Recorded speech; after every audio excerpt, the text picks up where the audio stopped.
ಎಲ್ರಿಗೂ ನಮಸ್ಕಾರ. ಎಲ್ರಿಗೂ ನಮಸ್ಕಾರ. ನಾನು ಸುಧಾ ಪ್ರಸನ್ನ.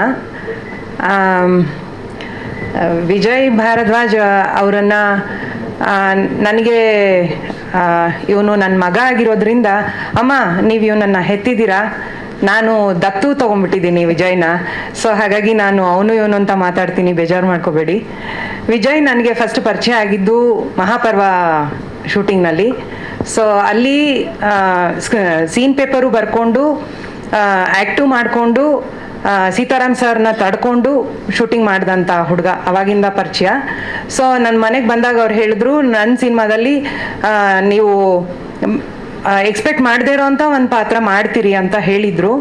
ಹೌದು, ಹಾಗೆ ಇತ್ತು ನನ್ನ ಪಾತ್ರ, ಮಾಡಿದ್ದೀನಿ. ಅದನ್ನು ನೀವು ತೆರೆ ಮೇಲೆ ನೋಡಿ ಅದನ್ನು ಇದು ಮಾಡೋದು ಸೂಕ್ತ, ನೀವೇ ಹೇಳೋದು ಸೂಕ್ತ ಅಂತ ನನಗನ್ಸುತ್ತೆ. ಆ್ಯಂಡ್ ಇವಾಗ ಎಕ್ಸಿಕ್ಯೂಷನ್ ಬಗ್ಗೆ ಎಲ್ಲ ಹೇಳಿದ್ರು.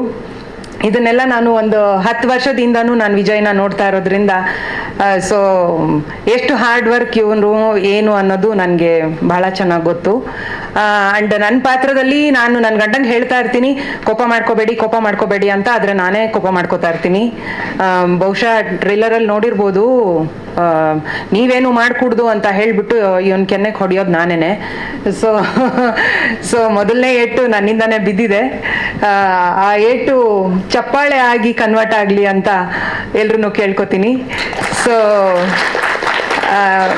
ವಿಜಯ್ಗೆ ಹಾಗೂ ನಮ್ಮ ಶ್ರೀನಿವಾಸ್ ಸರ್ಗೆ ಒಳ್ಳೇದಾಗಲಿ, ಇನ್ನೂ ಹೆಚ್ಚು ಕೆಲಸಗಳನ್ನ ಮಾಡೋ ಹಾಗಾಗಲಿ, ನಮ್ಮಂಥವ್ರನ್ನ ಪದೇ ಪದೇ ಕರೆಯೋ ಹಾಗಾಗಲಿ. ಇದರಲ್ಲಿ ನಂದು ಒಂದು ಸಣ್ಣ ಸ್ವಾರ್ಥ ಇದೆ, ಯಾಕೆಂದರೆ ಎರಡು ದಿನ ಕರ್ಸ್ಕೊಂಡಿದ್ದಾರೆ, ಪುಟಾಣಿ ಕ್ಯಾರೆಕ್ಟರ್ ನಂದು. ಸೊ ಅದೇ ಖುಷಿ ಕೊಟ್ಟಿದೆ, ಪಾತ್ರ ಖುಷಿ ಕೊಟ್ಟಿದೆ. ಅವತ್ತು ಶೂಟಿಂಗ್ ಹೋಗೋ ದಿವಸ ನನಗೆ ರವೀಂದ್ರ ಕಲಾಕ್ಷೇತ್ರದಲ್ಲಿ ಒಂದು ನಾಟಕ ಇತ್ತು.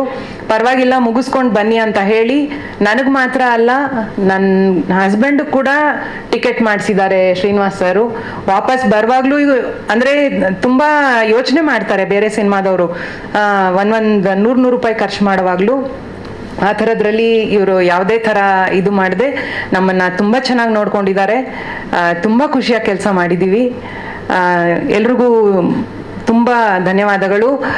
ನಮ್ಮ ಹುಡುಗಂಗೆ ಹಾಗೂ ನಮ್ಮ ಪ್ರೊಡ್ಯೂಸರ್ಗೆ ದಯವಿಟ್ಟು ನಿಮ್ಮೆಲ್ಲರದ್ದು ಆಶೀರ್ವಾದ ಇರಲಿ, ನಿಮ್ಮೆಲ್ಲರದ್ದು ಬೆಂಬಲ ಇರಲಿ ಅಂತ ಕೇಳ್ಕೊಂಡು ನನ್ನ ಮಾತು ಮುಗಿಸ್ತೀನಿ.